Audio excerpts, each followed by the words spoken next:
Hi வணக்கம். உங்கள் ஆனந்த கண்மணி. ஆனந்த நாவல் கீதம் சேனலை கேட்குறவங்க எல்லாரும் மறக்காமல் சப்ஸ்கிரைப் பண்ணிவிடுங்கப்பா. லைக் பண்ணுங்கள், கமெண்ட் பண்ணுங்கள், ஷேர் பண்ணுங்கள். வாங்க நாம் இப்போ கதை கேட்க போகலாமா? சுபலதாவின் வேறிருந்து நிற்கிறேனடி அத்தியாயம் 68. குருபரன் தங்கையை தேற்றினார். இப்போ என்னம்மா, பணம் தானே போச்சு, போகட்டும். அவர் உயிர் பிழைத்ததே பெரிய விஷயம், அது போதும் என்றார். உண்மைதான் அண்ணே, என்னமோ இவளுக்கு இப்படி ஒரு தலைவிதி இருந்திருக்கு என்றார் சந்திரா அழுகையுடன். விடுமா, உனக்கு எவ்வளவு பணம் வேணும்னாலும் கேளு, தர்றேன். நான் மட்டுமில்லை, எனக்கு பிறகும் என் மகன் மருமகள் உன்னை அப்படி விட்டுட மாட்டாங்க.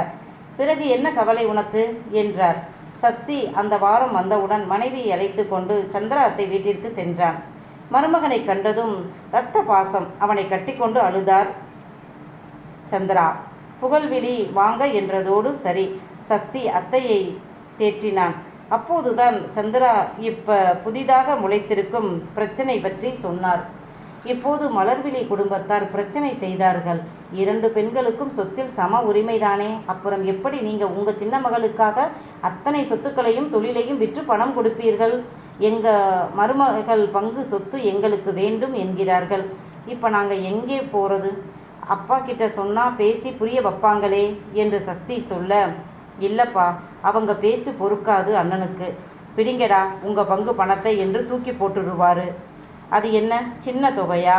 சரிதான், போகுதுன்னு விட. சரி அத்தை, அப்பா கொடுத்தா பிரச்சனை தீரும் தானே என்று சொல்ல, இல்லைப்பா, பிரச்சனை தீராது, இன்னும் பெருசாக தான் வரும் என்றார். ஏன் அத்தை என்று கேட்க, மலர்விழி வீட்டுக்காரரும் இந்திரா அத்தை வீட்டுக்காரரும் சொந்தம். இந்திராவும் அவள் வீட்டுக்காரரும் பெருசாக இதை நினைக்கலை என்றாலும் அவங்க வீட்டுக்காரர் கண்டிப்பாக அண்ணன் கிட்ட அதென்ன ஒரு தங்கச்சி வீட்டுக்கு மட்டும் செய்கிறீங்க, ஏன் இந்திராவுக்கு அதே மாதிரி செய்யலை அப்படின்னு பிரச்சனை வரும் என்றார். இதுதான் சொந்தங்களுக்குள் ஒரு சிக்கல். ஒருத்தருக்கு உதவினால் சம்பந்தப்பட்டவர்கள் கேட்கலை என்றாலும் ஏன் உறவு அவங்க, நீங்கள் ஏன் செய்யலை என்பார்கள். சஸ்திக்கு இதெல்லாம் புரியாத விஷயங்கள். அவன் விழித்தான். அதுவரை இவர்கள் பேசுவதை கேட்டபடி புகழ்விழியின் 2 வயது மகனை தூக்கி கொஞ்சிக் கொண்டு இருந்த தேனுஷா, அண்ணனை பார்த்துட்டு வரலாம் வாங்க என்று கூப்பிட, வாப்பா என்று அத்தையும் மாமாவும் புகழ்விழியின் அறைக்கு அவர்களை அழைத்து சென்றார்கள். புகழ்விழி இப்போதும் கணவன் மனைவி இருவரையும் தான் பார்த்தாள். இவளை எப்படி இவர் காதலிக்கிறார்? ஏதோ ஜாதகத்திற்காக மாமா கட்டி வைத்தார், ஓகே. அதுதான் இவர் வேண்டாமனு அவள் அம்மா அப்பா இவளை கூட்டிக்கிட்டு போயிட்டாங்களே. பிறகும் 5 வருடம் காத்திருந்து பிளான் பண்ணி இவளோட சேர என்ன இருக்குது இவளிடம்? முன்பாவது கொஞ்சமாவது பார்க்கும்படி இருந்தா. இப்போ 2 குழந்தை பிறந்து உடம்பு வெயிட் போட்டு வயிறு ஏனோ இப்போவும் பெருசாக தொப்பை போட்டு இருக்குது.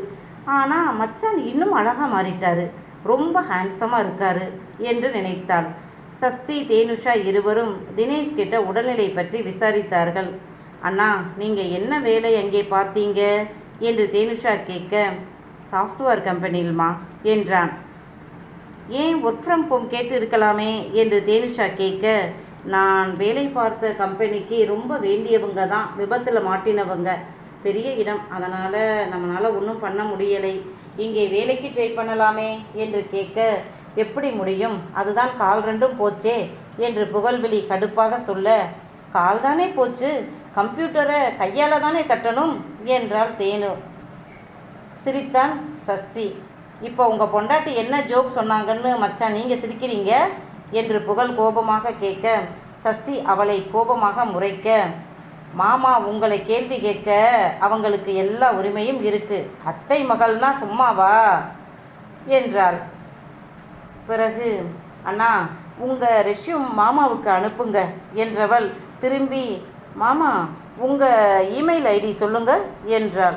அவன் சொன்னவுடன், அண்ணா அண்ணி 2 பேரும் உங்களுக்கு செயற்கைக்கால் எங்கே நல்லா பொருத்துறாங்க என்று விசாரித்து தேர்ந்து எடுங்க, பெஸ்ட்டான இடமாக தேர்வு செய்யுங்க, செலவு பூரா மாமா செய்வார். வந்த பிறகு மாமா கம்பெனி மதுரையில் இருக்குது, அங்கே உங்களுக்கு வேலை தருவார். நீங்கள் இந்த பிரான்ச்சில் இருந்தால் மாமாவுக்கு தான் ரொம்ப உதவியாக இருக்கும் என்று சொல்ல, ரொம்ப நல்லது தேனு, எங்கள் மனசில் இருந்த பெரிய பாரம் நீங்கிருச்சு என்றார் சந்திரா நன்றியுடன். இதென்ன பெரியம்மா, எனக்கு 3 அண்ணன் அண்ணியை நீங்கள் தான் தந்திருக்கீங்க, நாளைக்கு 3 பேரும் என் பிள்ளைகளுக்கு மாமச்சீர் கொண்டு வரணுமே, அதற்குத்தான் இதெல்லாம் நான் செய்கிறேன் என்றாள். அவளின் சிரிப்பை பார்த்த தினேஷிற்கு சஸ்தி ஏன் மனைவி மீது இத்தனை பிரியமாக இருக்கிறார் என்று புரிந்தது. என்ன இருக்கு இவகிட்ட என்று பலமுறை புகழ்விழி அவனிடம் சொல்லி இருக்கா. அது என்ன என்று இப்போது புரிந்தது. பிறகு சற்று நேரம் பேசிவிட்டு சென்றார்கள். சந்திரா கணவர் எப்போதும் போல் தொழிலை செய்தார். தேனு சரவணனிடம் விஷயத்தை சொல்ல, தேனு நீ இந்த வீட்டு பொக்கிஷமே தான் என்று நீ இந்த வீட்டு பொக்கிஷம்னு ஐயா சொல்கிறது ரொம்ப சரிம்மா. என்கிட்ட சொல்லிட்டாய் தானே, இனி நான் பார்த்துக்கிறேன் என்றான் சரவணன். அதன்படி அடுத்த 15 நாளில் புகழ்வெளியும் தினேஷ் இருவரும் அமெரிக்கா கிளம்பி சென்றார்கள். இங்கே தேஸ்விக்கு பெண் குழந்தை பிறந்தது. தேனுஷா பிள்ளைகளுடன் போக முடியாது. எனவே குருபரன் சௌந்தரம் சென்று பார்த்துவிட்டு வந்தார்கள். சஸ்திக்கு மனைவி குழந்தைகளை விட்டு இருப்பது பெரிய கஷ்டமாக இருந்தது. ஆனாலும் அவன் பெங்களூர், ஹைதராபாத், சென்னை, கோவை, மதுரை மற்றும் அமெரிக்காவிற்கும் அடிக்கடி சென்று வந்தான். அங்கே உள்ள கம்பெனியில் அவனுக்கு பாதி பங்கு உண்டு. நண்பனுடன் சேர்ந்து அங்கே தொழில் செய்கிறான். சென்னையில் உள்ள தொழிலை முழுதாக நண்பனிடம் கொடுத்துவிட்டு அமெரிக்கா சென்று தொழில் தொடங்கினான் நண்பன். 1 வருடத்தில் பெரும் பொருளாதார சிக்கல் வந்தது. அப்பத்தான் திரும்ப நண்பனை கூப்பிட்டு பங்குதாரராக சேர்த்து கொண்டான். சஸ்தியும் பாதி பணம் முதலீடாக போட்டு பங்குதாரர் ஆனதோடு மட்டும் இல்லாமல் அந்த கம்பெனியில் பெரிய அளவு நண்பனுடன் சேர்ந்து வளர்த்து விட்டான்.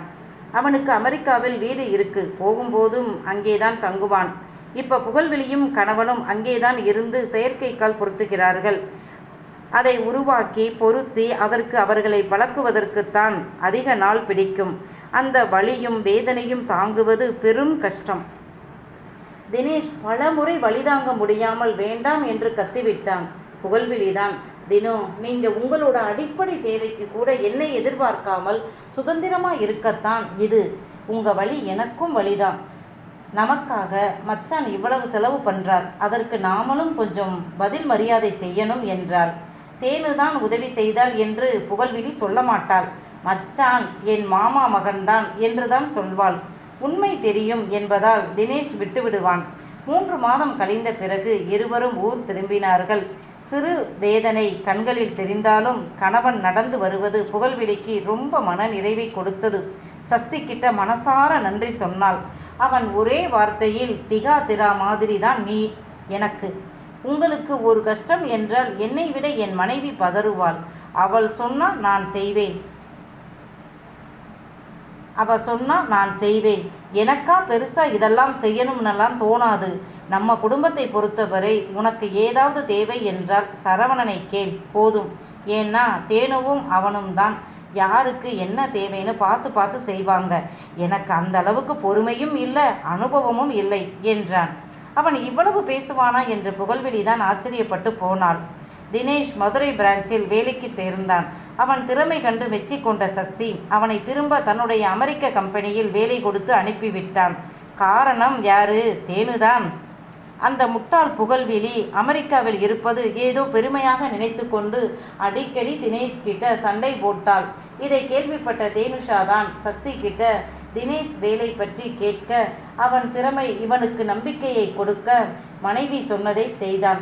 சந்திரா மூலம் இதற்கு காரணம் தேனுதான் என்று கேள்விப்பட்ட புகழ்வெளி இப்போது தேனுவிற்கு மனமாற நன்றி கூறிவிட்டு கணவனுடன் அமெரிக்கா கிளம்பினாள். அவள் இப்படி பிடிவாதமாக அமெரிக்கா செல்ல காரணம் மலர்விழியின் பங்கு சொத்துக்களை விற்றதால் அவளுக்கு அதற்கு ஈடான சொத்துக்களை வாங்கி கொடுக்க வேண்டும் என்றுதான்.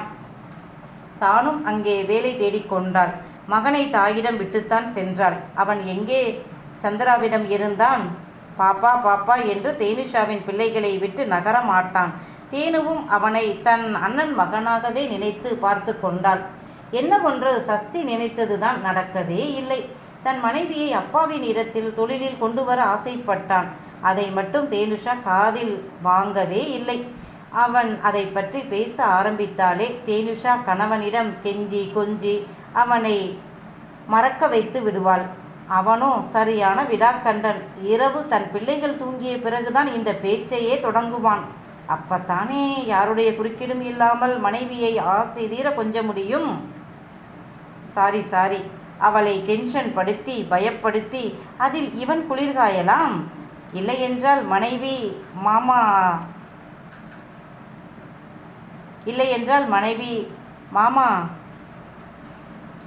எத்தி ரொம்ப படுத்துறான், அவன் கூட ஓடி ஓடி நான் ரொம்ப டயர்டாக இருக்கேன் என்று அவனுக்கு கம்பி நீட்டி விடுவாளே, இவனும் சும்மா இருக்க மாட்டான். அப்படி ஓடினியாடி நீ, வா வெயிட் பார்க்கலாம் எவ்வளவு குறைஞ்சிருக்காயின்னு என்று அவளை வம்புக்கு இழுப்பான். ஏன்னா 2 பிள்ளைகளையும் வளர்க்க 2 வேலையாட்கள் இருக்காங்க. சௌந்தரம் தன் கண் பார்வையில், தேனுவின் கண் பார்வையில் தான் பிள்ளைகள் இருப்பார்கள். தேனு பிள்ளைகளை பார்த்து கொண்டே ஃபோனில் அம்மா, அத்தை, தேவன்ஸ்ரீ, தேஸ்வி, திகா, தீரா, ஏன் சில சமயம் புகழ்விழி கூட அவளிடம் கூட பேசுவாள். இதற்கே அவளுக்கு நேரம் பத்தாதே. அப்பா கிட்ட பேசலை என்று இரவு நாகராஜன் கடை அடைக்கும் நேரம் ஃபோன் பண்ணி பேசுவாள். அன்றும் அப்படித்தான். இரவு அப்பா கிட்ட பேசும்போது கடை பையன்கள் கடையை பூட்டி சாவியை கொடுத்த போது நாகராஜன் முகம் சுருங்க, அண்ணே என்னாச்சு என்று கேட்க, நெஞ்சு வலிக்குதுடா என்று சொல்ல இந்த பக்கம் கேட்ட தேனுஷா துடித்து போனாள். ஃபோனை கட் பண்ணி தெய்வானையின் மூத்த மகனுக்கு அடித்து, அப்பாவுக்கு நெஞ்சு வலி, கடை வாசலில் நிற்கிறாங்க, சீக்கிரம் போங்க என்றாள்.